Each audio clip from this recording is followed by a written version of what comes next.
sant leen gërëm leen rafetlu woon bi ngeen ànd ak seen chaîne de télévision di ITV di am mbégte ànd ak yéen ci li nga xam ne moo di édition spéciale bu ñuy dégmal xam ngeen ni actualité bi moom moo di li nga xam ni moom moo di rapport Cour des comptes bi nga xam ni siiwal nañ ko jëm ci wàllum gestion finance publique atum 2019 jàpp 2024 mu doon rapport boo xam ni ñu ngi ko doon xaarandi ay weer niki tey wala sax niki démb le rapport bi génn waaye niki tey ñu ko rendre public ñëpp daat ci jot mu am nag loo xam ni moomee moo tukkee ci rapport boobee ñu nar nag faram fàcce lu ñaan à chaud jéem ko décrypter xool yenn ci ay poñ yoo xam ni nemmeeku nañ ko ci boobu lépp rapport seet na mbir mi tëddee ci waxtaan wi dañu ànd ak ñetti gan ki nga xam ni moom moo nekk à ma droite di Bocar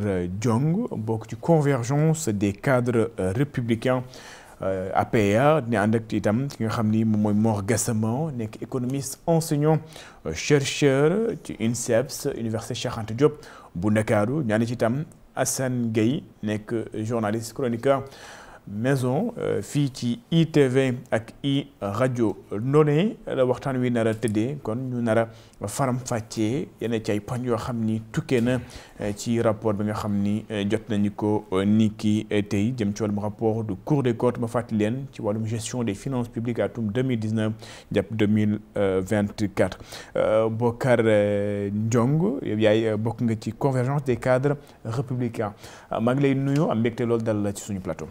je suis am naa mbégte ñëw ci seen plateau di nuyu internautes yeeg ñëpp ñi nga xam ne ñu ngi suivre ITV à travers la télé.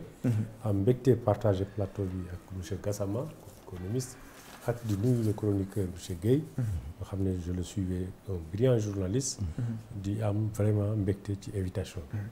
Bocar Diong ñu nar itam ànd ak yéen ci waxtaan wi ni mu ko junjoon ci ndorteel ba Mor Gassama nekk économiste enseignant chercheur ci INSEPS ci Université Cheikh Anta Diop bu Ndakaaru Mor Gassama maa ngi lay nuyu.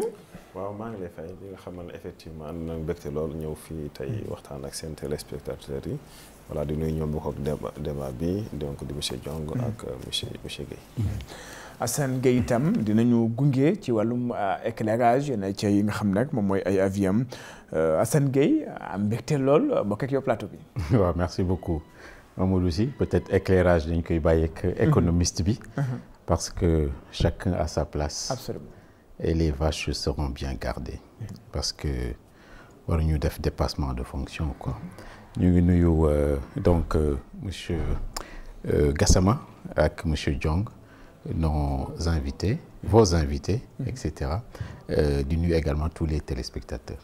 Assane Gueye nekk journaliste fii ci ITV ak i rajo alors ñu def lu ñu naan décryptage à chaud ma njëkkee ko Mor Gassama nga nekk enseignant chercheur économiste itam ci INSEPS ñu fàttali ko Université Cheikh Anta Diop bu Ndakaaru rapport bi yàgg nañ ko xaar ni ki démb ñu dégg ni jébbal nañ ko njiitu réew mi jébbal ko itam ki nga xam ni moom mooy le premier ministre ak le président de l'Assemblée nationale tey ci suba ñu ñëpp wala bokk ñu ci bëri daal di ci jot commentaire yi nag daal di jóge fu nekk yow dañ naan l'œil de l'expert à chaud bi nga feuilleté lañ naan les premières pages du rapport d'abord ban constat nga def.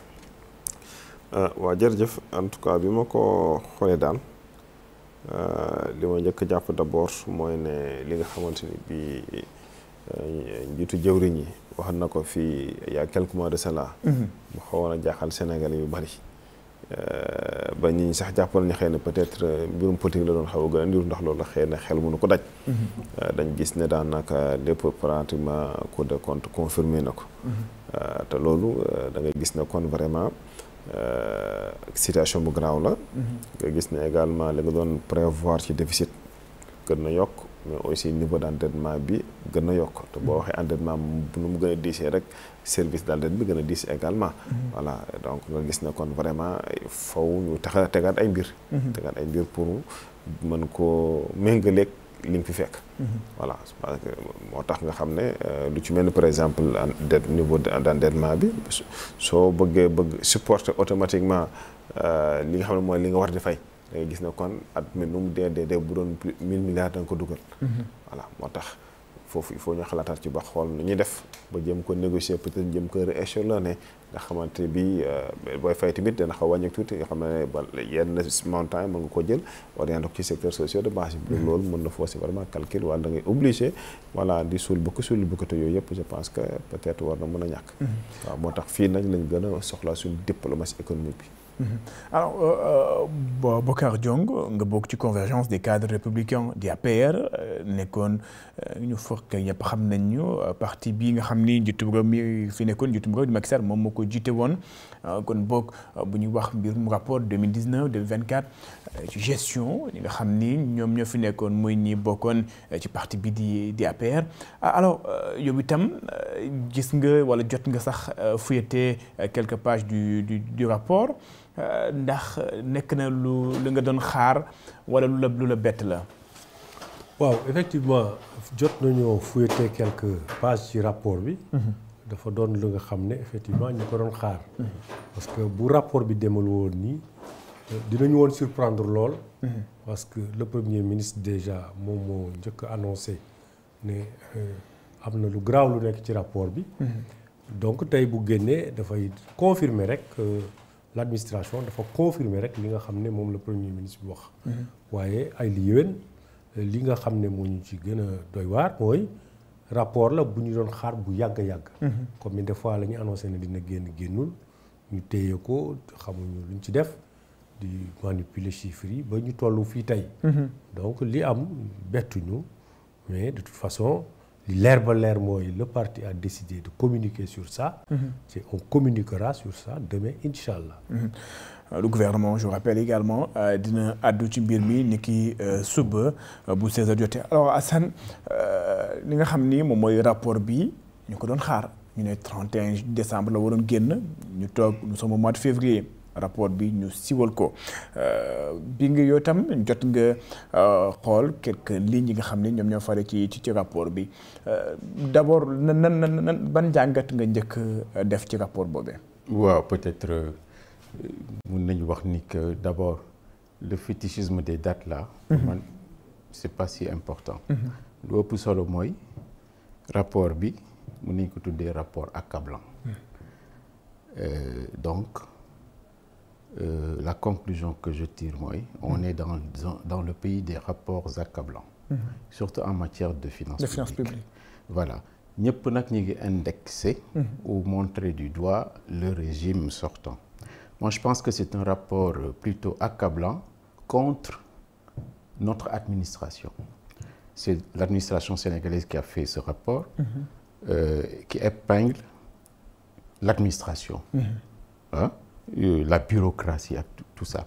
Ça veut dire que le président, il le disait la fois passée, administration obsolète à réformer, tout ça. Man, j'ai pas besoin du rapport du gouvernement ou du rapport de la Cour des comptes pour me def suma bopp une opinion. Il suffit de sortir dans la rue pour voir que le pays n'est pas bien administré. Hein? Xoolal les derniers événements là avec l'immigration circulaire, le rush là qu'il y a eu, la jeunesse dont on ne s'occupe pas. Xoolal boo demee dans les écoles là, surtout publiques, da ngay dem nos enfants là qui n'ont pas la chance dem dans le secteur privé. Voilà. Ils sont assis à 4 voire 5 portables. Oui, ci benn banc ak tout ça. Ça c'est une faillite, c'est un effondrement. Donc c'est pas la peine d'attendre la Cour des comptes pour se faire une opinion. Le pays est dans une situation de putréfaction en matière de gestion. Loolu moo tax Macky Sall ñu enlevé ko ak tout ça. Mais l'administration là, manque de rigueur, la corruption ak tout ça, on le voit tous les jours. Mais pour terminer, gis naa le pouvoir ñu annoncé ay conférences de presse, mais je leur dis il faut pas crier victoire. Non, il faut vous inquiéter parce que luy ñëw ëllëg ça va être ce que l'autre disait, du sang et des larmes. Ça va être compliqué. Les Sénégalais n'ont plus de patience. Il faut s'occuper d'eux. Sinon, ils vont s'occuper de vous. Alors dafay tax ma mën a ñëwaat ci Mor Gassama rapport bi boo ko wax nga ko day confirmer les chiffres yi nga xam ne Premier ministre a avancé woon na ko mais ndax mën nañu wax ni que la Cour des comptes elle-même elle s'est dédiée si on sait que amoon na yenn ci ay loi de règlement yoo xam ni certifié woon na ko. En tout cas bu dente ne yaa ngi basé wu ci rapport bi nga xamante ni moom lañ publier. parce que il faut nga rappeler d'abord rapport bi ni mu demee. parce que boo xoolee li texte yi wax mooy ne bu dente ne président bees ñëw wala nguur gu bees taxaw na. maanaam élection yi jàll présidentielle nguur gu bees taxaw. 3 mois yu suivre. le 3 premiers mois dañu war a def l'état des lieux. ci finance bi ak budget bi. voilà boo ko defee nag ministre des finances et du budget. moom la équipe am def liggéey boobu su paree sous la supervision de l'IGF. voilà su paree mu mun koo jébbal. Cour des comptes pour mun koo saytu. vérifier li mu wax lépp point par point. pour jéem a confirmer ou infirmer. yenn points yi. voilà donc kooku moom en tout cas ci gestion bi li ñu ko jox ak éléments yi ñu ko jox yëpp vérification bi mu ci def moom du mun a wax ne di diir na boppam. voilà léegi nag bu dente ne gestion antérieure bi la peut-être bu yóbbu na ba 2022 wala 23 et cetera bu dente ne confirme woon na yenn comptes yi ce qu'on appelle loi de règlement bu dente ne am na ak yeneen yi ñu koy jox yëpp. dans ce cas mën na nekk. mën na nekk waaw mais ce qui est sûr et certain mooy ne li nga xamante ni lancé nañ ko. jox ko ci information yi yëpp da koy gëstu. benn par benn. waaw bu nekk ay recette da nga xool recette yëpp ndax ñëw na dépense yëpp ndax méngoo na da nga xool ndax recette yi dugg. bu ci nekk est-ce que temps à temps fi ñu ko période bi ñu ko war a enregistrer est-ce que nañ ko enregistrer ou pas. voilà est-ce que liñ dépense yi annoncé lu existe lu existe ainsi de suite lépp ngay dajale. peut-être du benn nit moo koy def équipe ñoo koy def. vérifier waat avant nga koy mën a publier. voilà donc moi je pense que pour la première fois ñu def lu mel ni sax d'ailleurs parce que normalement en 2019. biñ élire président Macky war na ko def mais finalement defuñ ko.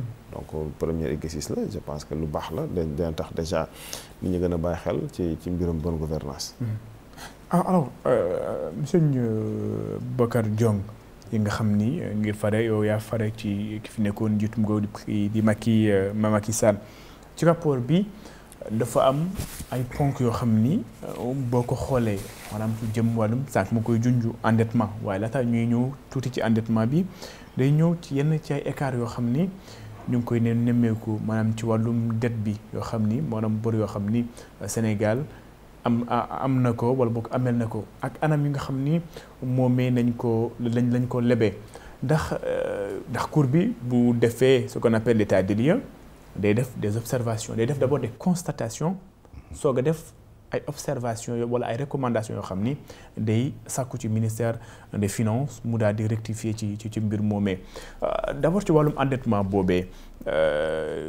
naam am na ñoo xam ni dañu ne endettement c'est dans l'ordre normal des choses mais bu ñu eggee ci niveau boobu on parle de 99,5 si je ne m'abuse % de taux d'endettement au Sénégal comment on est arrivé quand même à cette situation ndax ci diggante 2019 ak 2023 le Sénégal avait-il besoin de ces ressources là yoo xam ni ñu ngi ko doon jéggaane ba bitim réew ngir ñu mën a tabax réew mi. waaw effectivement laaj nga lu am solo mais damay rappeler que ni quand même am na loo xam ne tey jii c'est ambigu. parce que rapport 2018. ak 2019 ak 2020 yëpp bizarrement tey kenn gisatu ko ci net bi. ci page Cour des comptes ak gouvernement bi. loolu tamit parce que pour comparer aussi rapport bi il fallait nga am en 2022 li fi nekkoon 2022 2023.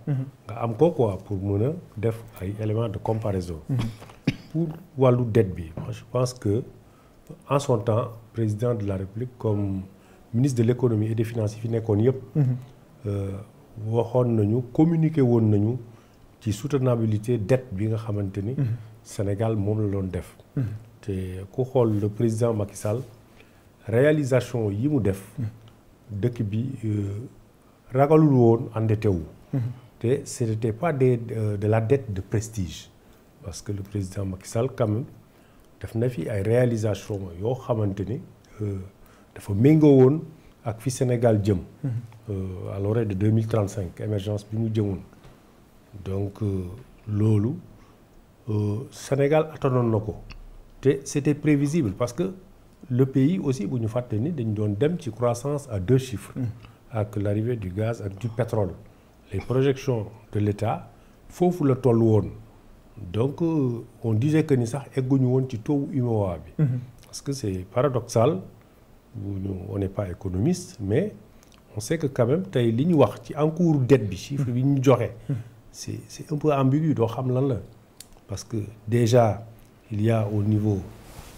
de la DPE de la direction de la dette publique li ñuy wax chiffre yi ñu wax ak au niveau du tableau des opérations des finances de l'État chiffre yi ñu wax doo comprendre daal te je pense que ni revenant sur la dette ak sur la gestion de l'État le président Macky Sall quand même a fait des preuves la signature du Sénégal était crédible te ñoom tey jii je pense que ni ils auraient plus fait que décrédibiliser cette signature encore davantage plus que Macky Sall li mu defoon plutôt que de crier sur des dettes yu nga xam ne ce n'était véritablement pas des dettes de prestige c'était des dettes qui allaient dans l'air du temps pour réalisation économique réew mi ak li fi président def gis nañu fi bi muy def des levées de fonds bi ñu demee di vendre le PSE les opérateurs économiques waxuma sax les partenaires financiers du Sénégal à Dubeco les rapports étaient là donc vraiment ce rapport là dama jàpp ni il y a beaucoup de mécomptes de la Cour des comptes. Alors, Assane, le taux d'endettement du Sénégal selon la Cour des comptes qui dépasse même l'annonce du premier ministre est d'ordre de 99,5%. wax nga ko boo xoolee ci mbedd mi li nga xam situation boo xam ni réew mi moomee la nekk wax nga itam ni il fallait pas crier victoire ndax ci wàllum dette boobee nga xam ni le gouvernement en place moom moo ko war a supporter. waaw peut-être la réponse bu mu mën a joxe mooy. d'après ce que li ñu jàng ci rapport bi mooy. Le régime sortant il avait l'endettement facile. maanaam dañ doon leb sax loo xam ne soxlawuñ ko. c'était pas nécessaire. En fait l'analyse que je fais mooy le Sénégal à vue d'œil dépenser de l'argent qu'il n'avait pas. Quand on voit, il parle des infrastructures, c'est bien beau avec tout ça. Mais ça, je pense que ça, lu mu reflétait mooy c'est un pays qui vivait ou qui vit même au-dessus de ses moyens. Quand on voit le stade, c'est bien, il faut avoir un joli stade. Les mobilités, c'est bien. Mais soxlawul ngay nekk expert pour dire que ça vraiment on dépense de l'argent qu'on n'a pas. te loolu bor la ce sont les générations futures les petits-enfants ñoo koy fay et loolu vraiment c'est un beneen échec la une nouvelle défaite après la défaite de l'APR de 20 mars 2020. Oui, c'est ça. C'est une nouvelle défaite ak tout ça. Mais c'est pas un succès pour ce régime. Mais bu fekkee da nga am la témérité. gis un pays boo xam ne ça va pas. dafa dérailler presque sur le plan bon c'est stable hein, y a pas de problème on est un pays stable l'un des plus stables au monde.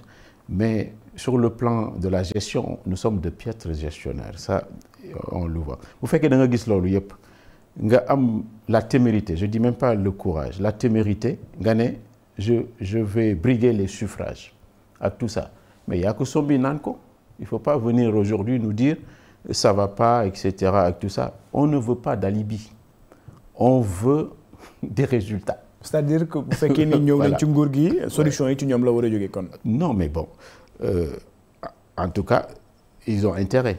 parce que Sénégalais yi nu mu tudd duñ la may temps en fait il y a beaucoup d'impatience.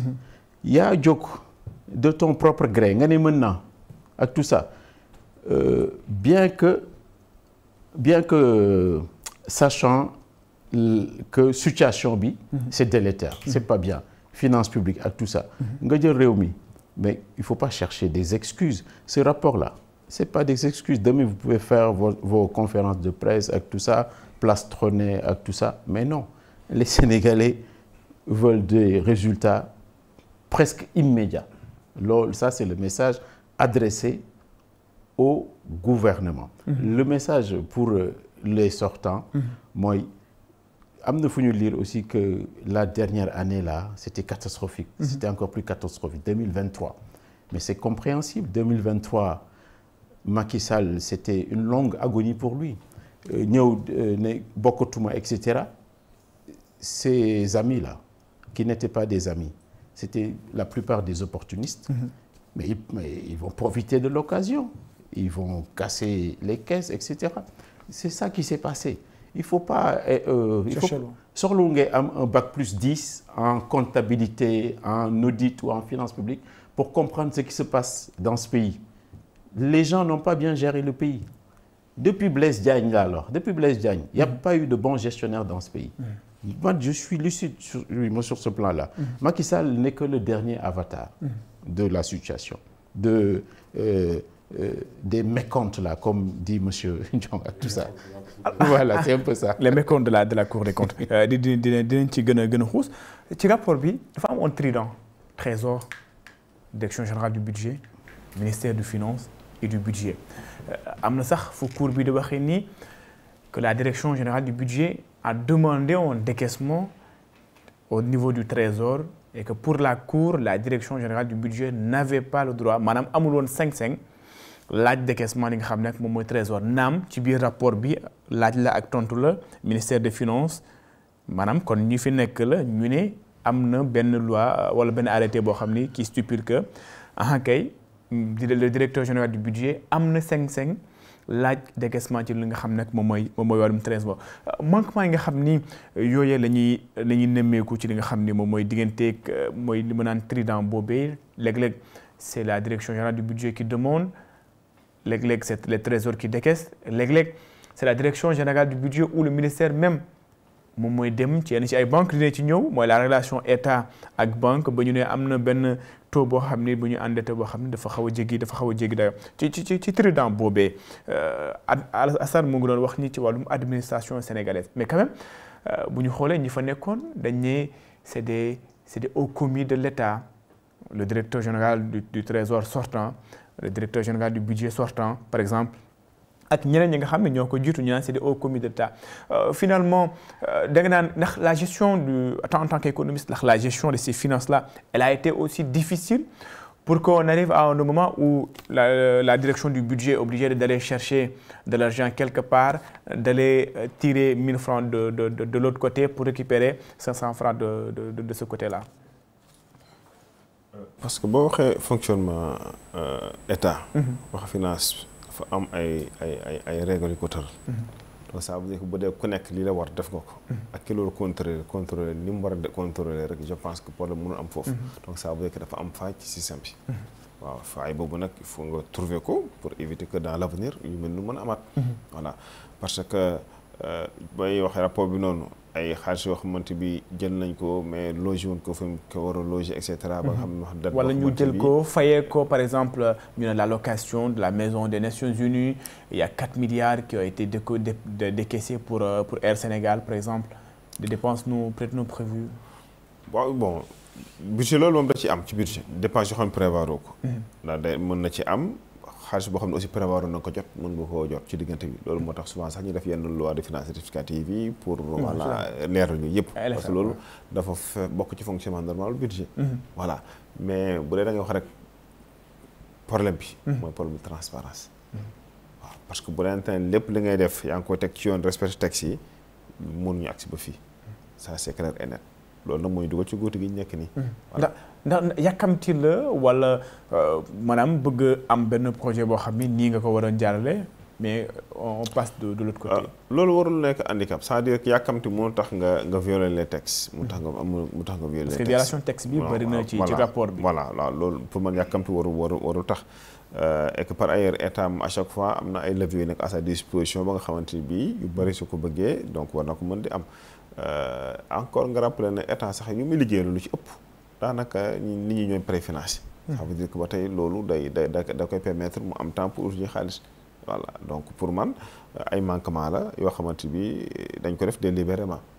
voilà donc lan mën ci jublu woon nag peut-être voilà pour jéem a xëy na leur population bi wala jéem a convaincre wala séduire davantage les bailleurs wala les partenaires au développement et cetera question yi daal bari na. question yi bari na xëy na ñoom ñi nga xamante bi ñoo def loolu. li leen animé woon xëy na dinañ ko wax voilà mais ma profite aussi pour apporter quelques précisions. parce que dégg naa par exemple gouvernement bi war a def seen conférence de presse mais su boobaa xëy na c'est pour expliquer liñ fi gis. mais aussi jéem a wax xëy na luñ jàppee na. moom la ñu war a indi comme solution. mais waruñ cee mënuñ cee jubale lu xel xalaatu ko sax. xel xalaatu ko voilà te mais bu nente na burum kii rek endettement rek xëy na di endettement coono sax war nañ ko mën a gëstuwaat bu baax. xool exactement. xaalis bu nekk fu mu dugg ndax endettement ba kii voilà pour nga ci ngay mën a jël sax kii résolution bu ferme wala pour xam ne carrément que c'était un bon endettement ou un mauvais endettement parce que endettement dara nekku ci réew bu la gën a développement la dàqale foofu problème bi nekk voilà mais problème bi mooy utilisation des fonds des ressources ndax te attention du lépp sax nga dégg parce que li la wax nii daanaka jàppal ne commande publique bokku ci de collectivité locale bokk ci ak kii parapublic yi maanaam gestion du ñu yoree fonds publics yi moo xaw a sooxe. dafa sooxe ne bu baax xawut a sooxe dafa sooxe bu baax a baax parce que sinon duñ agsi fii voilà donc ça veut dire que yu mel noonu soo ci jógee foog nga jël ay mesures yu radicales pour que mu bañ a amati voilà ndax ci mbirum vérification bi la mbirum contrôle bi la voilà donc l'autorité moo doon imposer nañu yenn mbir yi parce que man dama jàpp ne administration sénégalaise ñu xarañ leen tout à fait boo gisee ni ñu fay duggee concours yi ñu def ak formation beeg séminaire de renforcement de capacité wax dëgg yàlla am na yoo xamante ni bu ne na ci ñoom la jaar sax war na la mën a jaaxal voilà lu tax nag ñu def ko ce qui est sûr et certain mooy ne en principe kenn ku nekk war nga répondre tes actes suñu àgg ba foofu les choses seront tirées au maquillage des chiffres mooy le terme que le Premier ministre a utilisé ndax loolee la rapport bi génne les chiffres ont été maquillés ou il y a eu des écarts qu'est-ce qui s'est passé réellement bon ci observation yi nga xam ni am na ko am nga ko maa ngi doon wax ci wàllum yeneen ci ay décaissement yoo xam ni dañ ko jëlee ci trésor mais yóbbu ko ci yeneen mbir maanaam yeneen domaine foo xam ni amaana jàpp nañ sax xaalis boobu du warul woon servir loolee ndax mun nañ jàppee loolee maquillage des chiffres c'est un maquillage ou c'est une mauvaise gestion finalement. mën nga xoolee deux à la fois parce que déjà parce que boo ñu waxee maquillage chiffre mooy ñoom chiffres yi leen annoncé woon bi ñu ak si ñoom. ak li ñu fekk bokkul. parce que li leen annoncé woon daanaka da nga jàpp ne la situation est plus ou moins reluisante par rapport ak li ñu fi fekk foofu la ñu waxee voilà moo tax même am ba defee audit souvent mën nga am li ñuy wax faute de gestion. comme aussi détournement parce que audit def jël xaalis dugal ko fu mu ko dugal mun a nekk faute. mais du taxul mu jël xaalis bi sànq loolu aussi da nga koy préciser voilà moo tax encore une fois il faudrait que ñu xóotal mbir mi encore pour que même montant d'année ba ñu lay wax 18 milliards 885. ñu xool exactement projet yi ñu ci financé yëpp. projet bi ñaata la parce que bu ñu demee ba ci commande publique bi ak yeneen affaire yi da nga gis ne parfois ay surfacturation yu doy waar aussi war na ci mën na ci am et cetera on ne sait jamais yooyu yëpp loo war a mën a prévoir mais ce qui est sûr et certain mooy ne moom dañoo vraiment. yàq carrément l'argent du contribuable. efficacité bu waroon am amu ko et que su boobaa aussi ala kulli an génération future yi ñooy supporter ñun bu ñu demee ba sës. alors excusez-moi Bocar Diong yow dafa mel ni di nekk ci biir rapport bi da nga jàpp ni du loola wala da nga gis ni. peut-être rapport bi dañ ko changé wala lu mu yéex a génn dafa am loo xam ni fenn fu ñu ko dugal ndax ministère des finances xam nañ ñi fa nekkoon ñu gis ni itam yenn ci ay décaissement yoo xam ni def nañ ko ñu gis yenn ci ay tableau yoo xam ne ñu ne dafa manqué ba sax la DGID la direction générale des impôts et domaines ñu ne am na exercice 2022 2024 yoo xam ni fournirul ay chiffres ci li nga xam nag moom mooy coût bi maanaam dafa waroon joxe nii par rapport aux exonérations fiscales loolee yëpp bu ñu ko mélangé ndax boo koy xool nga ne ñun ñoo nekkoon ci nguur gi mu amoon ay pratiques yoo xam ni dafa waroon am wala boog mu waroon jaar nii nga gis nii ci biir rapport bi ñu ne déedéet nii la jaaree koppar yoo xam ni fii la waroon dugg ñu ne déedéet fee la waroon dugg maanaam am na traçabilité mais objectif bi nga xam ni moom la waroon am demu fa ban d'abord ban sentiment nga ci am mais ndax doo wax ni itam finalement ñi nga xam ni dénk nañ leen yeneen ci ay postes de responsabilité ils ont en quelque sorte failli à leur mission. waaw xam nga ci mbirum rapport moom ak quel que soit type de rapport bi am. mun nañ ci noter ay fautes de gestion comme ay manquements. mais fii tey li fi am mooy un rapport boo xam ne déjà dañu ko le premier ministre daf ko njëkk a jugé comme accablant. te loolu rek annoncé na déjà que ni rapport bi du jur jàmm dans tous les cas mais nag je pense que ni au terme de la gouvernance du président Macky Sall. Mais vous êtes convaincu que le rapport il ne reflète pas la réalité ndax wax nga ne APR dina indi itam. je donne ma langue au chat et puis je suis très dubitatif. di leen xaar demain la conférence de presse du premier ministre dinañ ko xaar du gouvernement en général. dinañ ñu apporter dans la clarté des précisions. des éclaircissements et puis documenter je pense bien que dinañu gën a mën a expliquer. rapport bi ak defal ñu des traçabilités. ci manquement yi ñuy wax ci faute ci écart de chiffres yi ñuy wax. je pense que foofu lañ leen di xaar. mais nag n'oublions pas que aussi notre parti. qui a eu à gouverner. aussi fera face à la presse et expliquera aux Sénégalais en fait lan la rapport bi undu mais sous un autre angle nous voyons que déjà c'est tout simplement une affaire dans l'affaire. Ils peinent actuellement à avoir une bonne maîtrise de la situation économique du pays, de la gouvernance du pays. Nous mettre sur la table le rapport pour pouvoir avoir un peu de temps de latence pour divertir les Sénégalais.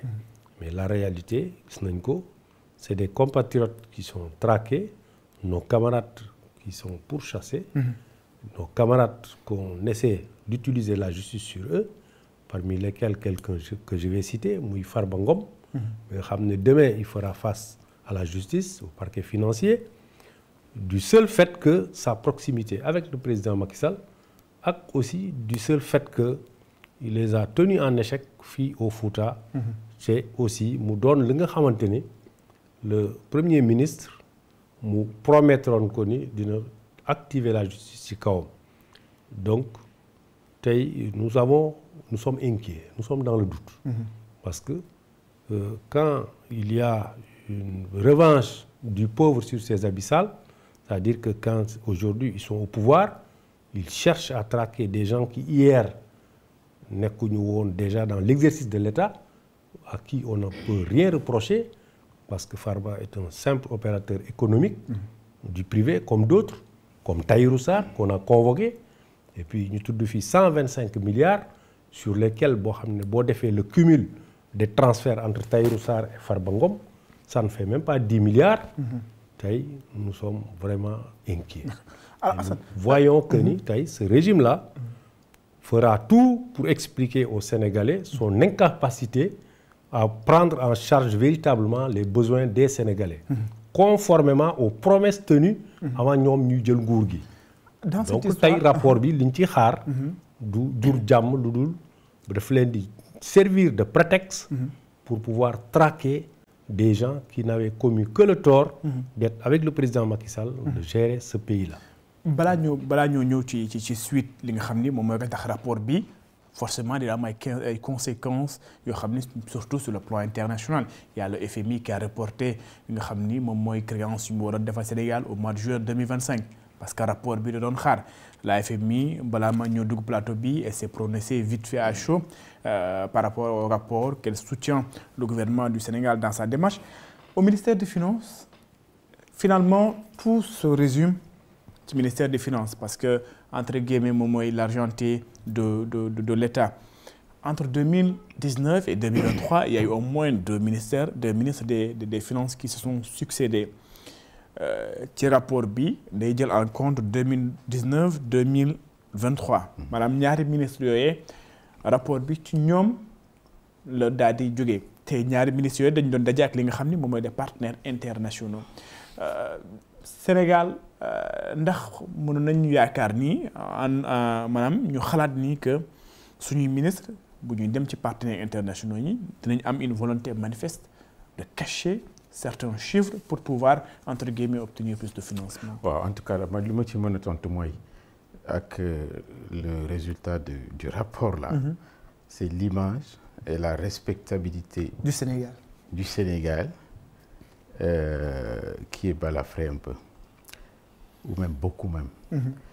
Et li ma constaté d'abord avant ma ci ñëw. li ma constaté mooy fii au Sénégal. Le métier de politicien. C'est un métier à haut risque boo nekkee au pouvoir après nga ñàkk ko parce que à la suite vous êtes traité de tous les noms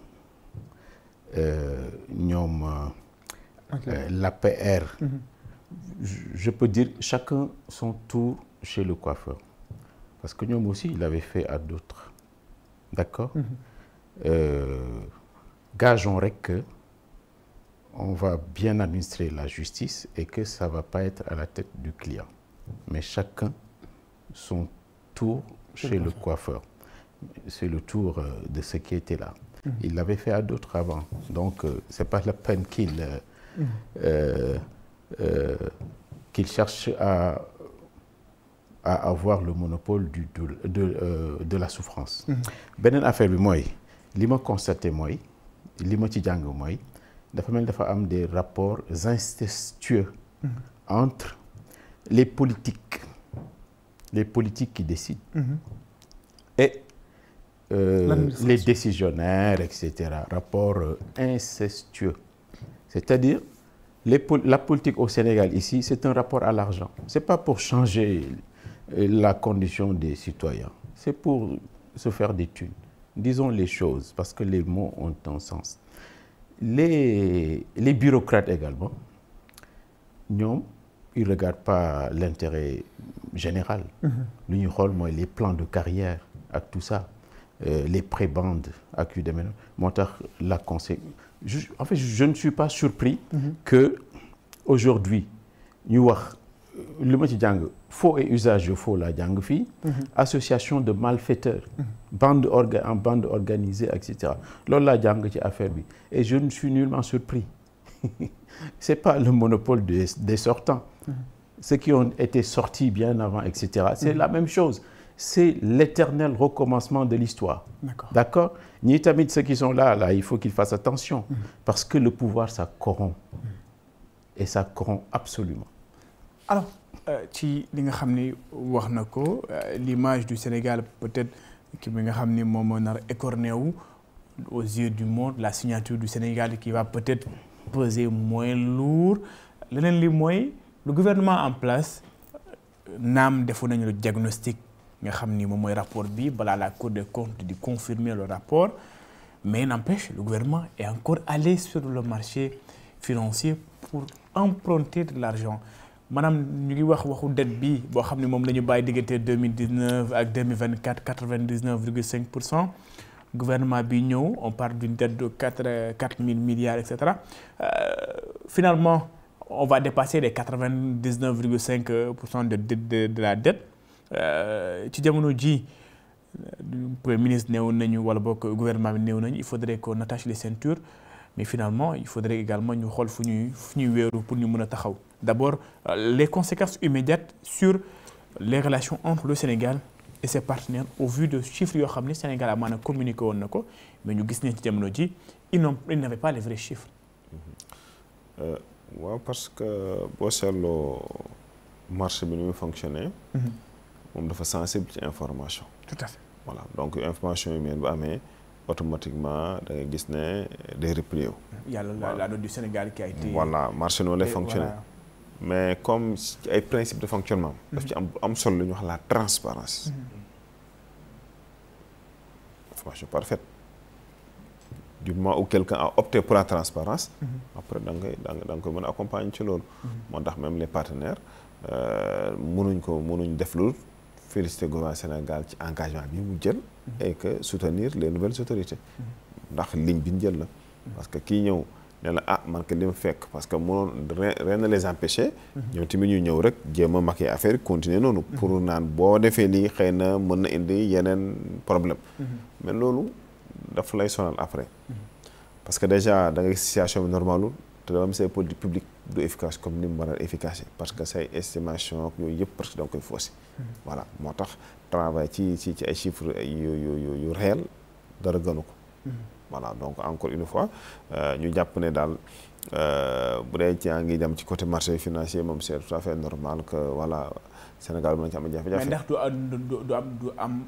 du gën a am impact ci wàllum dette bi nga xam ne déjà dafa yéeg Sénégal di. delluwaat parce que normalement ak dette bi yeggee nii. on dépasse les 100. voilà mën na tax ba Sénégal am jafe-jafe pour mën a lever des fonds à des taux préférentiels maanaam taux li nga leb pour taux bu gën a faible loolu mën na ko andi voilà mais après aussi.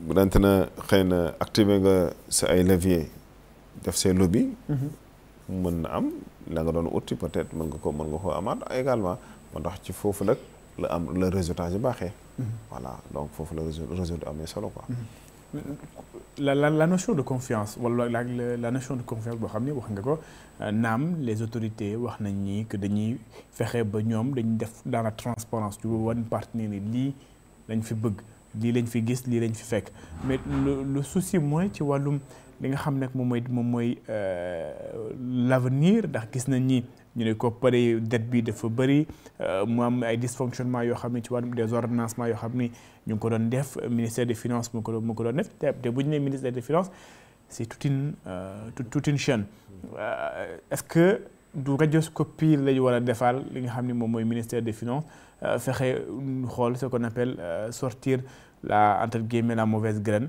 ci li nga xam ne moom fa am. wax loolu mënut a ñàkk d'ailleurs boo gisee ci premier intervention maa la koy wax nee na bu ñu defee jàngat mbir mi rek il faut ñu situer les responsabilités. voilà parce que ku ci nekk. parce que booy wax bonne gouvernance loolu la. dafa repose ci ay piliers. waaw boo wax commencé wax transparence bu jógee transparence lay wax responsabilité. kenn ku nekk comme da nga am ay responsabilité il faut nga assumer ko. voilà donc kooku moom je pense que war na bokk ci décision yu njëkk a jël.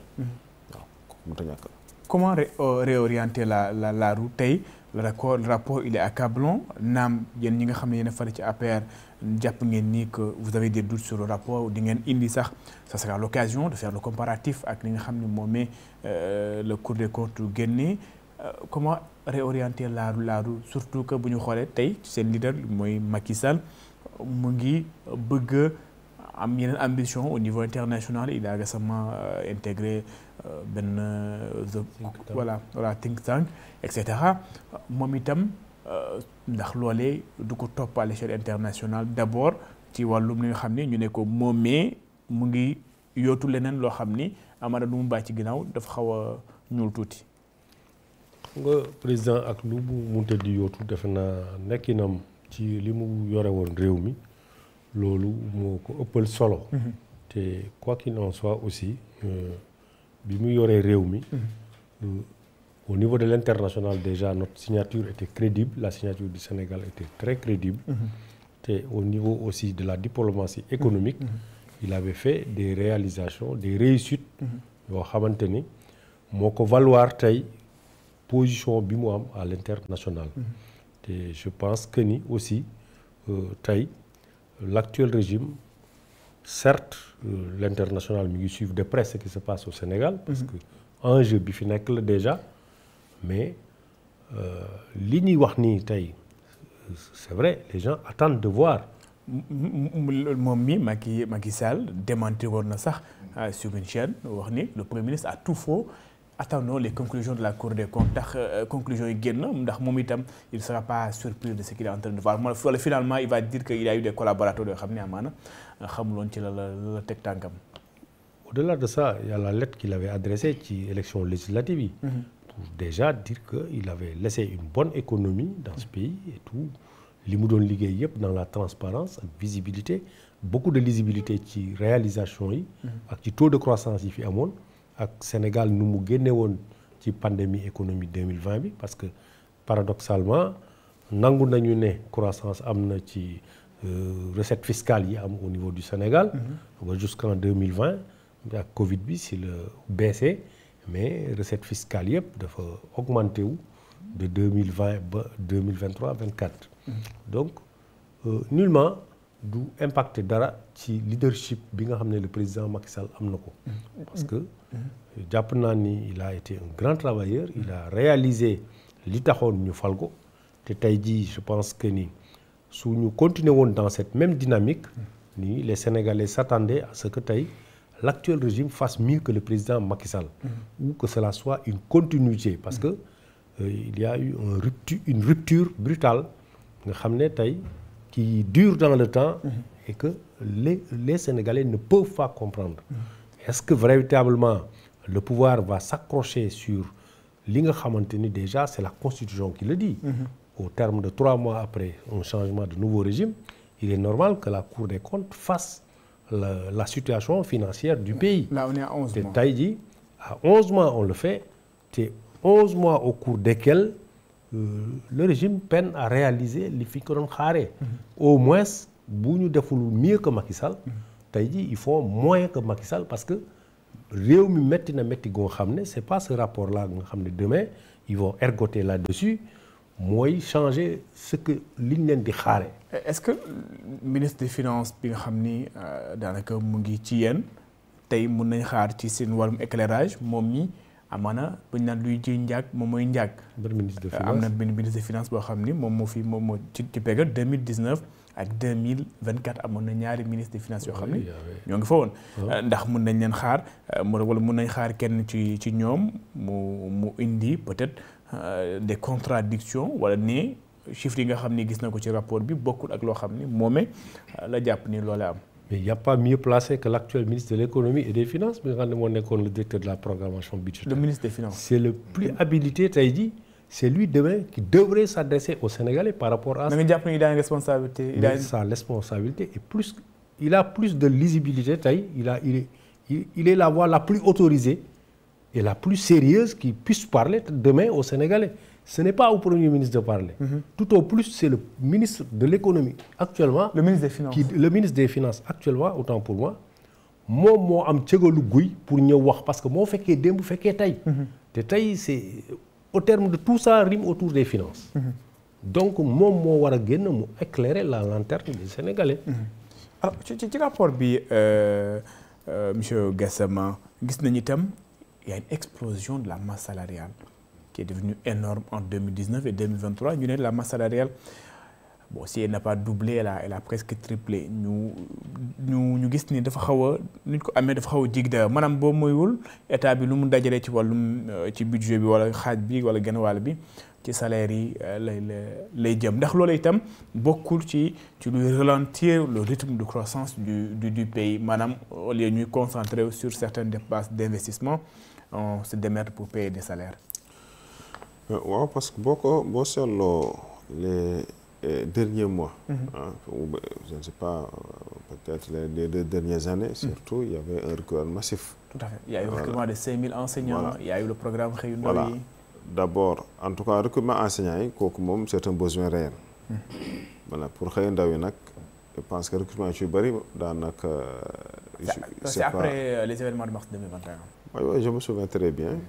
bi ñuy lancé programme Xëyu Ndaw yi mais foofu da ngay gis ne même rek emploi yi ñu fi def noonu. yu ci bëri daal c'était pour caser des jeunes. pour les calmer et autres mais ñu ci bëri c'était pas pour un véritable boulot boo xamante ne permis ñu épanouir. si ñoo xamante ne par la suite toog nañ ay 3 mois 6 mois amuñ salaire bi ñuy remarqué ne liggéeyu leen da ngeen toog ñu leen fay. am na ñoo xam ne loolu la ñu wax carrément justifié woon leen lu ñuy def. même si bu dee am na ñoo xam ne peut-être ñu ngi liggéey voilà donc pour montrer ne foofu y avait pas assez de sérieux voilà mais liggéey moom boo ko def ci administration ay booy recrutement besoin moo ko justifié voilà d'ailleurs je pense que ñoom lancé woon nañ sax le nouveau gouvernement benn audit ci fonction publique bi surtout les derniers recrutements voilà xool ba xam est-ce que réellement besoin bu exprimé moo ko waraloon ou pas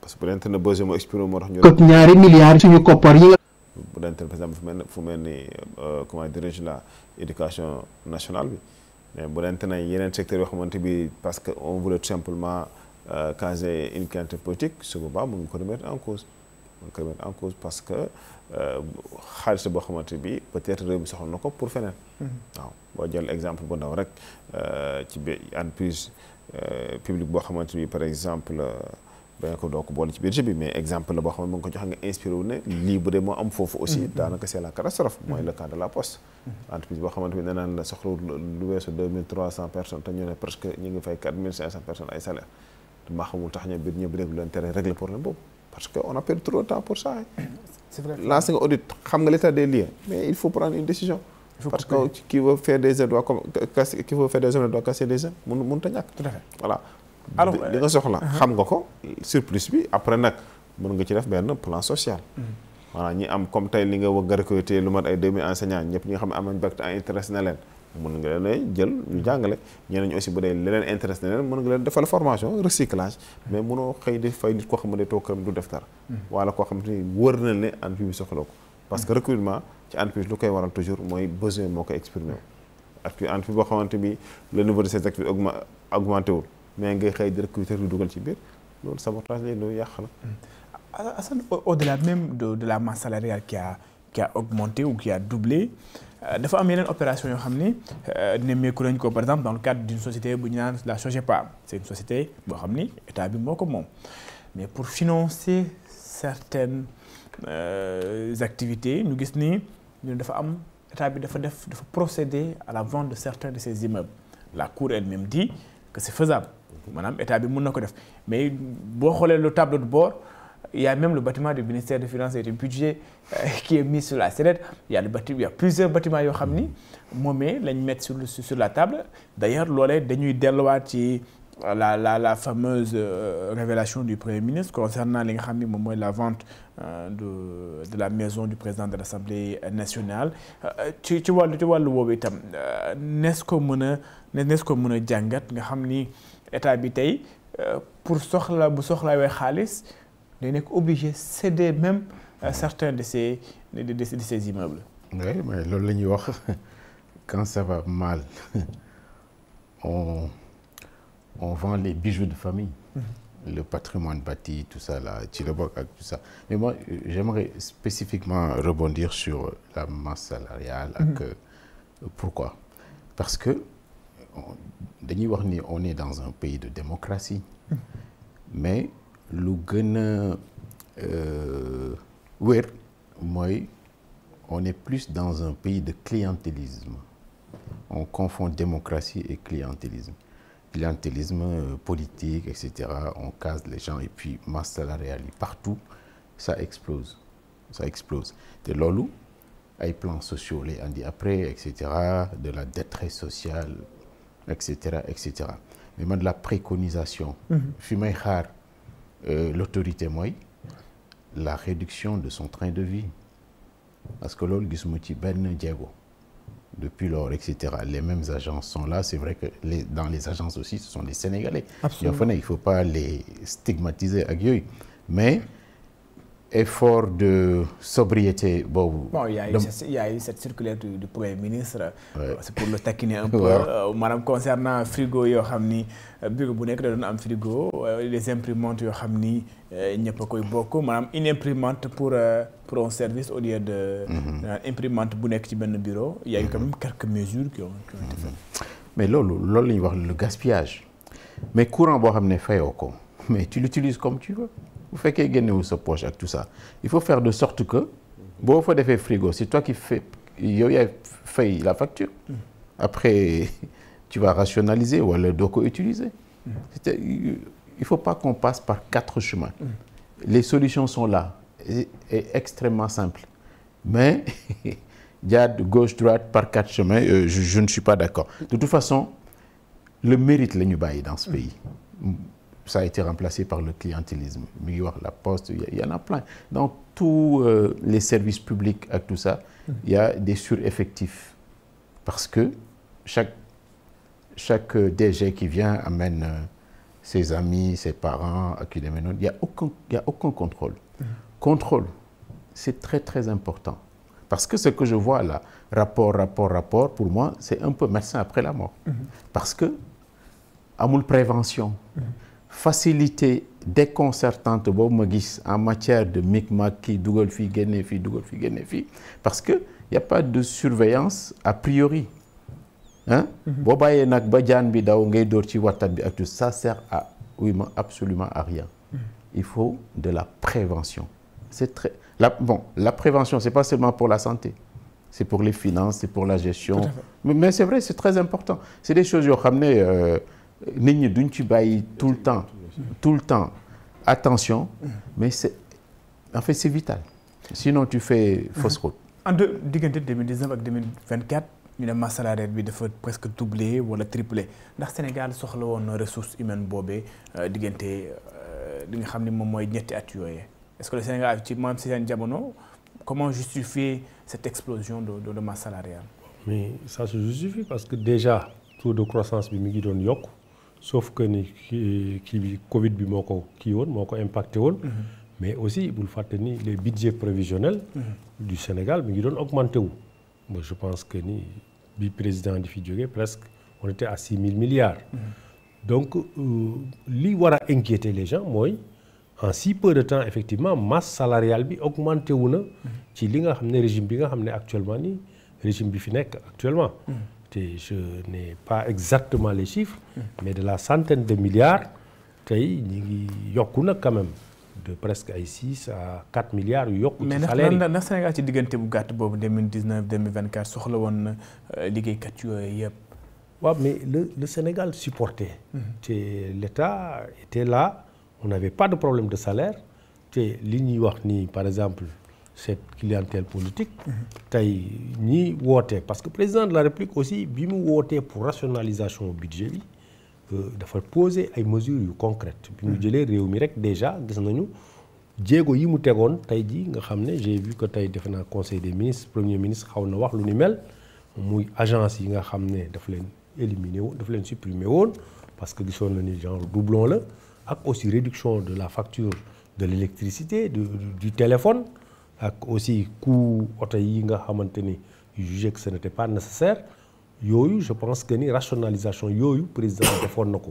Mais bi mu demee ba xam ni léegi il peut lâcher la bride muy période bi nga wax de 2019 à 2023. Masse salariale bi yokku c'était concomitamment aussi ak budget Sénégal bi muy yokku. bu ñu fàtte loolu. te il y a un problème qui est là. da nga jàpp ni mënoon na supporter. Si, mais le Sénégal supportait parce qu'on n'a jamais eu de rupture de paiement de salaire. Et l'État n'a jamais fait face à certaines situations de tension de trésorerie. Une seule fois, dégg nañ fi am nañ fi tension, mais loolu c'était bien avant 2019. Et à l'époque, je pense que c'était l'autre qui était ministre de l'économie et des finances. Mais li ma bëgg a wax mooy tey ñoom li contradictoire mooy cette purge bi nga xam ne moom la ñuy def. Des gens yoo xam ne du seul fait que APR lañ bokkoon. ñu dàq leen seen biir liggéeyukaay. à travers des agences. te ils sont en train de recruter par ailleurs des gens yoo xam ne te d'ailleurs un des leurs moo toog fii ñëpp di ko dégg mu ne képp ku bokkul Pastef ñoom duñ la jël. donc loolu tamit ça pose problème. de quelle rupture il parle. ak de rationalisation bi nga xam ne moom la ñuy wax. jeu de ping-pong su ma ko mënee wooyu noonu digganteeg Trésor ak parce que le rapport carrément c'est vraiment un jeu de passe su ma naan de passe maanaam bal bi daal ñoom ñaar ñoo koy passante diggante le ministère des finances et le trésor. moom mooy dogal di génnee koppar googule rawatina ci kopparum Sénégal doxalin bu xam ne fay nañ ko ci fay yooyu la sax gis nañ ne dañ koo dugal ci téeméer boo jël juróom-ñaar fukk ak juróomi la ci juróomi at yooyu la li nu mel tamit gis nañ ne lu toll ci ñaar téeméeri. entre guillemets su ma ko mënee wax de cette impasse parce que fu mu toll nii nee nañ il y a un problème. Les chiffres qui ont été avancés dafa am loo xam ni moom moo ko ëpp maanaam du ñu ne fukk la du fukk téeméer la wala ñu ne du fukk 100 francs la ci jamono ji comment sortir un petit peu de cette impasse bi nga xam ni ci jamono ji moomee ci la ñuy dugg waaye itam barki démb état bi voté na ce qu'on appelle benn loi boo xam jëm ci wàllum lii di gestion banques yi gis nañu itam li nga xam ni moom mooy banques yi nu ñu duggee ci wàllum bor bi nga xam ni état bi mu ngi ko doon lebe finalement comment gérer tout cela te banque ñëpp xam nañ taux d'intérêt bi nga xam ni moom moo fa am. bu dente ne situation bi la moom financier li ñu cee war def rek mooy redresser faire un redressement. Voilà nga redresser carrément compte yi nga xool ne soxla nañ xaalis am na foo xamante ni wax dëgg ay dépenses ñoo ngi fa nekk yoo xam ne c'est pas nécessaire donc nga compresser dépenses yooyu. ñu wax rationaliser les dépenses. waaw yooyu moom je pense que ay mesures yooyu yu ñu war a jël la. changer la situation nekkul lu jafe kon changer situation bi jafewul. parce que boo nekkee ci en situation ñëw toog pour ñu lay xalamal da nga ñëw toog pour régler ay problèmes. même ñi nga xam ne nekk pays développé nga xam ne pays développé nga wax niveau de vie bi moo gën a élevé foofu.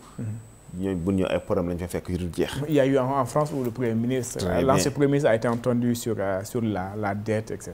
Voilà donc loolu fa nga ko fekk donc da nga ñëw toog pour régler ay problème face à chaque problème il faut trouver des solutions parce que état am na ay mécanismes à sa disposition yoo xam ne pour loolu la kese. voilà problème yi egg nañ niveau boo xam ni pour ñu régler ko dina yàgg wala.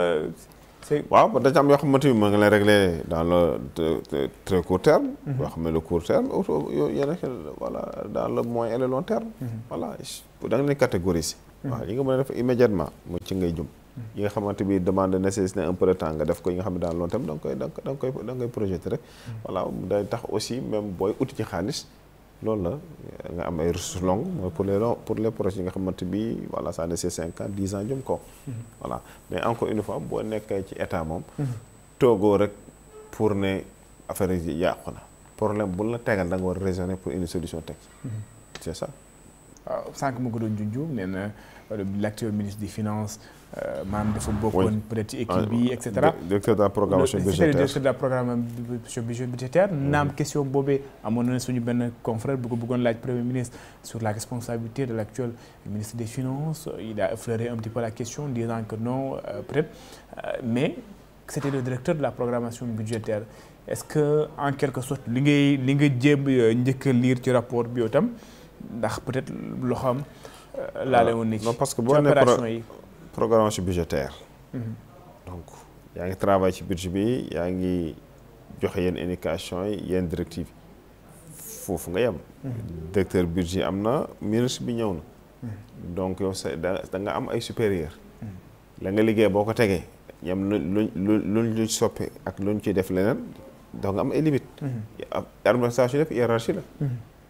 ñëpp hiérarchie la donc je pense que peut-être xëy na seen conférence bi ce serait l'occasion bu dente ne mu exprimer wu ci pour leer nañu carrément lim doon liggéey ak type de relation bu amoon ak ay supérieurs hiérarchiques am waaw dina ci am solo trop sànq yaa nga wax ci banques yi waaw li ñu voté assemblée kooku je pense que li ñu ci jublu moom mooy jéem a fexe ba environnement bancaire bi ou bien surtout texte yeeg yooyu mu jéem ko adapté par rapport aux exigences donc internationales loolu lañ ci bëgg banque am donc plus de liberté gën a mën a financer économie bi mais aussi mën a en même temps boole ci wàlle les institutions de microfinance ak gën a travailler pour l'inclusion financière notamment en milieu urbain en milieu périurbain et en milieu rural parce que ci rapport bi l'État a fait beaucoup recours à beaucoup de banques waaw dara ñëw ci da booy leb moom mën nga ko amee ci banque ci réew mi normal des choses waaw mën nga ko amee ci marché financier mën nga ko amee au niveau des institutions internationales problème bi rek mooy ne dafa fépp dafa war a jaar ci yoon maanaam lépp état yor ci xaalis rek donc ko yóbbu directement trésor lu muy dugg foofu luy dugg foofu la luy génn foofu la voilà mais yi nga xamante ni bi jaaru ci voie normale parce que am na dépenses yu ne c'est des dépenses extra budgétaires qui ont été faites ci biir rapport bi la Cour le souligne également voilà donc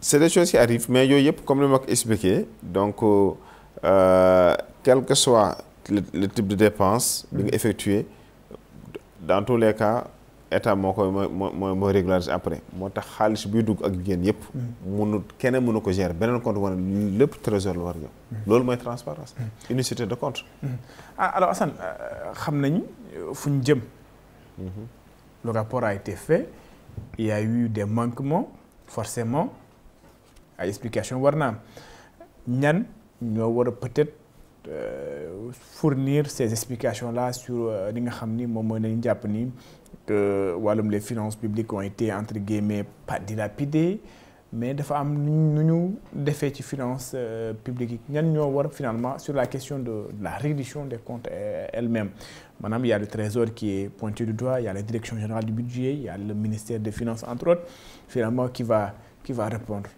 à la justice. mais je vais pas répondre à votre question parce que je suis pas le procureur. Absolument, vous n'êtes pas le procureur. Non, je suis pas le procureur. Mais wax naa la au début cause bu nekk am na quand même des responsables ou un responsable. Ouais, mais bon. L'État doit aller au bout de cette action. Ouais, mais bon, agent public nga xam ne dëkk bi dafa sëngéem sur ce plan. Chaque franc compte. ku ci dérober wala divertir. Quoi que ce soit. Il y a la justice ak tout ça te loolu am na ñoo xam ne ñoo demoon mooy seen rôle. ñoo demoon jàngi ko ak tout ça man en tant que commentateur ici. Je vais pas prendre la place du procureur. Non, jamais, au grand jamais. Chacun a sa place. Je vais non plus du ma fi nekk un moralisateur ne état bi lii la war a def warul def lii ak tout ça ils ont une armée de conseillers yu leen mën a wax les bonnes décisions à prendre. li ma mën a wax rek mooy mais il faut ouvrir les yeux.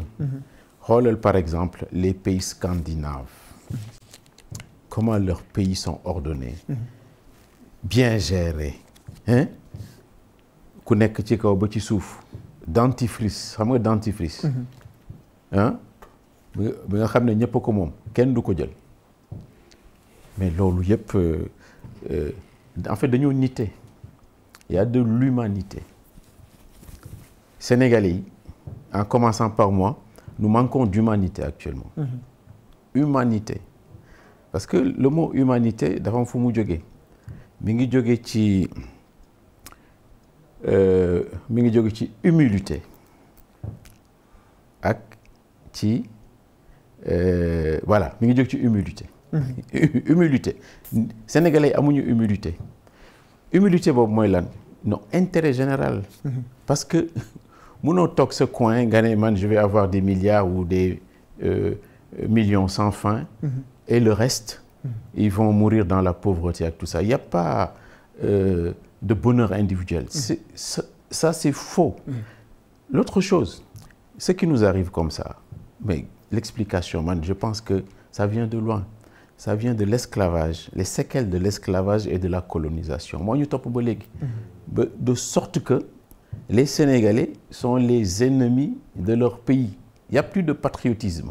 Patriotisme mooy jàppale nit ñi mooy jàppale la jeunesse jàppale ak tout ça en bien gérant.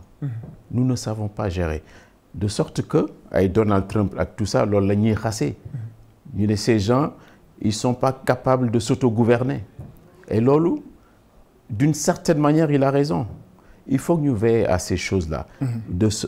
En conclusion bon je sais pas si ton émission finit. Mais ñi jël réew mi nii waa Pastef ak tout ça dégg naa premier ministre mu ne un pays en ruine en tout cas xaw ma s'il y a ruine ou pas mais ils ont hérité d'un champ de ruine.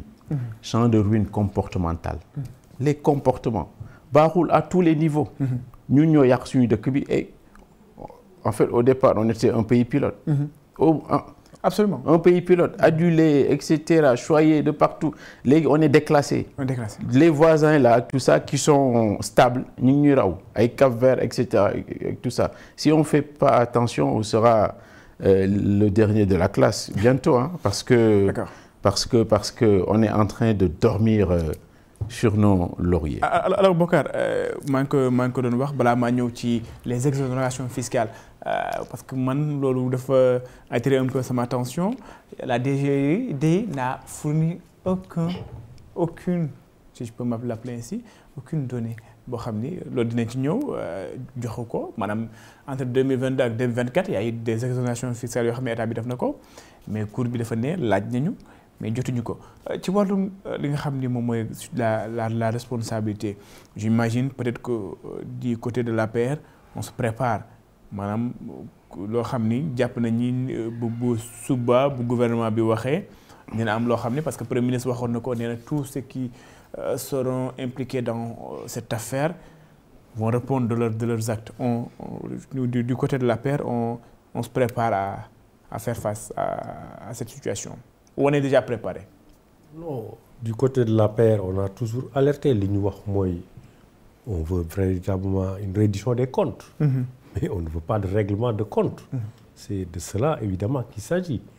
Mais li jëm ci wàllu li nga wax léegi DGID et tout ça, je pense que l'actuel régime, c'est à eux de nettoyer les écuries d'Augias. Parce que, de grec, ce qui se passe au niveau des impôts et domaines, c'est un caste de fonctionnaires anormalement riches. Et riches, ñoo nekk di caxat-caxate économie réew mi, si on dit vrai. Parce qu'on ne peut pas concevoir qu'un inspecteur des impôts et domaines au cours de 5 à 10 ans d'exercice, il devient multimillionnaire. Il y en a même qui sont milliardaires dans ce pays. Donc, je pense qu'il faudrait avoir véritablement une haute surveillance sur les finances publiques de l'État du Sénégal de façon générale. Et que ce soit des mesures, cette surveillance soit une surveillance véritablement sérieuse.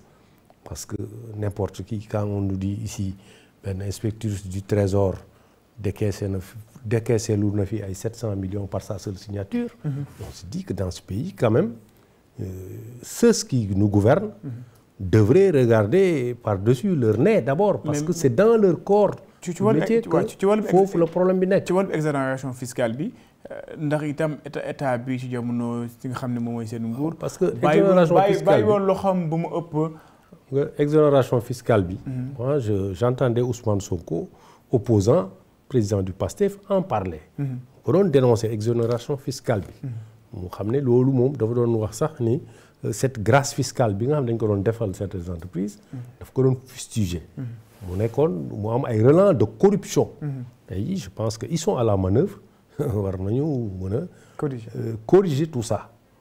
la jàpp. mais jusqu'à la limite du contraire. on n'est pas inquiet, on a confiance, mais on répète et on le répétera, on ne cessera jamais de le répéter. nañu def reddition des comptes. mais il ne faudrait pas qu'on fasse ici des règlements de compte à travers des mécomptes même de la Cour des comptes bi nga xam ne tey jii ñoom foofu la ñu bëgg a sukkandikoo pour dire au pays voilà vous allez galérer parce que X a volé, Y a chapardé par-ci par-là. Donc man mu jàpp ni on doit être beaucoup plus sérieux que ça. Cette rupture bi ñuy woote war nañ ko mën a matérialiser à travers la continuité de ce que le président Macky Sall a réalisé à travers des actions de développement, des actions concrètes nga xam ne réew mi ngi avancé. Je suis désolé quand vous dites que ni le Sénégal mi ngi dellu ginnaaw. Moi je vois plutôt des étrangers yoo xam ne à l'unanimité, même les opposants les plus farouches du président Macky Sall savent que Macky a travaillé. Le Sénégal a subi une transformation tant du point de vue infrastructurel que du point de vue économique. Quoi qu'il en soit, ce qui se passe, on sait toujours que quand il y a changement de régime, le régime en place fera toujours pour prendre le contre-pied de li fi nekkoon. Nous sommes dans cette phase-là et c'est dommage que ça perdure. D'accord. Alors Mor Gassama, ci wàllum exonération fiscale yi gis nañ ni DGID am na ay données yoo xam ni war na ko fournir waaye joxewu ko loolu itam maanaam ci rapport bi en général boo ko liiree ndax da nga am des doutes sur quelconque détournement des deniers publics. Tu as l'impression qu'il y a certains deniers yoo xam ni dañ leen xaw a détourné wala exonération fiscale boo xam ni DGID joxewul benn maanaam diggante 2022 ak 2024 ñu laaj leen mais joxewuñu ko. Est-ce que c'est dans l'ordre normal des choses? C'est très étonnant quand même. Parce que la DGID quand même warul quand même bañ a am des données. parce que DGID exonération fiscale bu ñu koy def. su ma juumee ci moom lay jaar la notion de traçabilité. absolument lépp loo xamante ni bii def nañ ko rek war nañ laisser ay traces parce que ñoom seen bopp en tout cas le leader du PASTEF le président Sonko voilà premier ministre Ousmane Sonko même bi muy nekk ci opposition bi yàgg na ko dénoncé ñeneen opposants aussi yàgg nañoo dénoncé ne yenn exonération yoo xamante bi dañ koy defal yenn grande entreprise yoo xamante woon ci fenn. waaw donc bu leente loolu am na aussi kayit yooyu waroon na génn war nañ ko xam war nañ mën a xam bu baax a baax parce que du benn du ñaar du ñetti opposants yoo xamante bi nekk ay grand leader yàgg nañoo dénoncé loolu. voilà mais bu leente nag yaa ngi demandé ay chiffres ay statistiques moom. ñëpp dañ ko war a fournir. amul exception. xam ne loolu bu dee am na rek jàpp na manquement boo xam ne lu ñu war a corriger la. voilà parce que booy wax transparence moom lépp la surtout nga nekk foo xamante bii amul luy dugg ak li génn luy dugg da ngay bind li génn da ngay bind ça veut dire que notion de traçabilité la. voilà kooku moom je pense que mën na nekk loo xamante bi voilà lu mënta ñàkk la. tout à l'heure sama naataango bi mi ngi expliqué ne effectivement ñi fi nekk dañu war a continuer li fi. ñoo doon def loolu je pense que pour mu nekk day xaw a jafe. pour la seule et simple raison que Sénégal ñi fi nekk. dañoo taxawal seen gis-gis. Sénégalais yi nangu leen seen gis-gis. donc comme ñoom dañu am seen gis-gis ñu nangu leen ko ça veut dire que ki fi nekkoon ñu ne projet bu dafay caduc automatiquement gis-gis bu bees mooy ñëw taxaw maintenant booy wax état l'état c'est la continuité. am na ci projet yoo xamante bi démarré woon nañ ko mënoo ko arrêté faw nga continuer ko. tout à fait mais yi nga xamante bi études yi defoon nga étude ba taxaw ba nga xamante ni sax financement bi démarqué rek moo ci des. yooyu bu méngoog seen gis-gis mën nañ ko continuer su méngoog seen gis-gis mën nañ ko boole ko jël xaalis bi orienté ko fi nga xamante mooy seen gis-gis. voilà mais réew moom noonu lay doxee. alors Assane peut-être ñu def dernier tour de table ñu muy wax ni waxtu wi jeex na. lu am na la Cour des comptes peut-être confirme entre guillemets l'audit bi nga xam ni gouvernement en place def na ko que reste-t-il à faire. waaw rapidement le rapport c'est un pavé dans la mare. C'est vrai mais loolu du tax ñu sombrer dans le pessimisme il faut beaucoup d'optimisme parce que nous sommes un pays je l'ai dit. ñu tekki biir yi ñu bañ ko takk. stable. stabilité boobu gànjar la boo xam ne. tout à fait.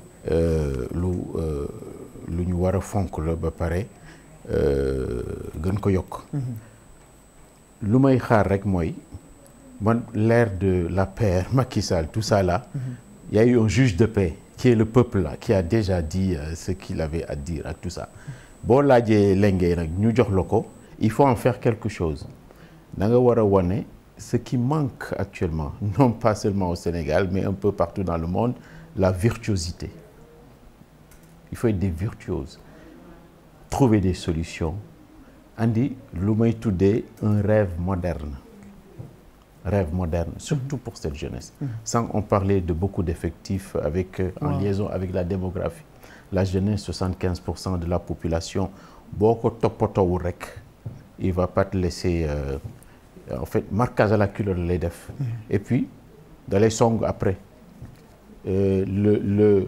la chance de ce régime actuel là ne doit pas être sa malchance demain cette jeunesse là boo ko toppatoowul demain da lay songi donc il faut prendre les bonnes décisions un point c'est tout être des génies trouver des solutions parce que loolu mooy rôlu chef d'État premier ministre équipe gouvernementale et non pas rester dans les querelles là la politique politicienne là les Sénégalais en ont plus qu'assez.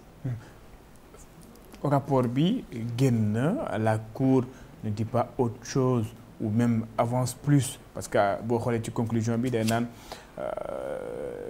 sur le dette bi nga xam ni moomee le gouvernement bi proposé ak ñoom lu ñu constaté mooy la dette elle est supérieure l'endettement il est supérieur maanaam daal cour bi supérieur la daal di tegu mais ci jamono ji ce qui a été fait est déjà fait la Cour a publié son rapport ñëpp am nañu une appréciation même bu dee wax nga ma ni que am na ay des mécomptes de la Cour des comptes loolu noonu nga ko tuddee maintenant la nga jàpp ni ci jamono ji moo des ñu daal di ko def fan la ñu war a jëm exactement. xam nga actuellement aussi dama am loo xam ne il faut ñu bàyyi ci xel. Le précédent régime. bi muy bàyyi le pouvoir ils ont eu quand même pris l'intelligence de prendre toutes les données, d'avoir un clé en main lépp li nga xam ne mooy li ñu fi bàyyi. donc demain dans la clarté notre parti prendra position et dinañu apporter sa vérité par rapport au mécompte de la Cour des comptes. li ma jàpp ni tey li prétexte bu mu nekk prétexte pour le régime bi nga xam ne tey xam nañu ne les Sénégalais souffrent ci espoir bi ñu amoon ñoom ñu def fi tey désespoir surtout à cette jeunesse bi nga xamante ni ils ont misé sur le fameux projet qui actuellement ni est devenu que chimérique. te jàpp naa ni ñoom bu ñuy jël réew mi digguñu woon ni Sénégalais dañuy ñëw pour def ay rapport au Cour des comptes pour jéem a dàqee ay nit pour traquer leen. du seul fait de leur appartenance politique. te li tiitalaate li jaaxal nit ñi mooy. des opérateurs économiques des champions économiques dans ce pays ñoom la ñu nekk tey jii di traquer ñoom la ñu tëj ku ci mel ni ay Samuel Sarr ku ci mel ni Tahirou Sarr bi ñu bëgg a toroxal. je ne parle pas aussi de Farba Ngom bi nga xam ne tey jii symbole avéré de quelqu'un sur lequel on veut simplement détruire. bu fekkee ni ñoom noonu lañ ko jàppee que le Sénégalais n'a pas le droit de s'enrichir et au moment où dans cette administration il y a des gens yoo xam ne ils sont dès lors qu'ils les connaissent ils se sont enrichis de façon insolente et fortunée traqué wuñu leen plutôt que di jéem a chercher à briser des citoyens.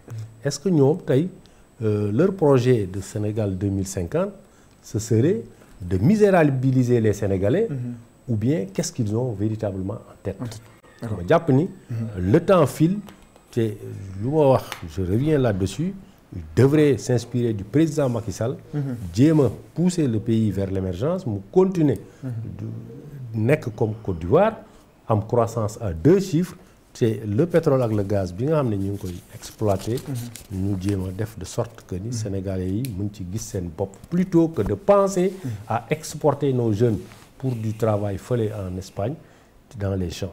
alors Mor Gassama ñu ma jeexale ko ak yow finalement lu waroon am na cour bi génn na rapport bi lu ñu doon xaar cour bi wax na moom position am par rapport ak li nga xam ni moom mooy les données que le gouvernement du Sénégal daal di génne gannaaw bu ñu defee ñoom seen propre audit ñu gis ni que la situation du économique du pays dafa xaw a doy waar yenn ay données yoo xam ni itam dañ ko xaw peut-être manipuler ci jamono yi lan moo des lan lañu war a def ci jamono ji.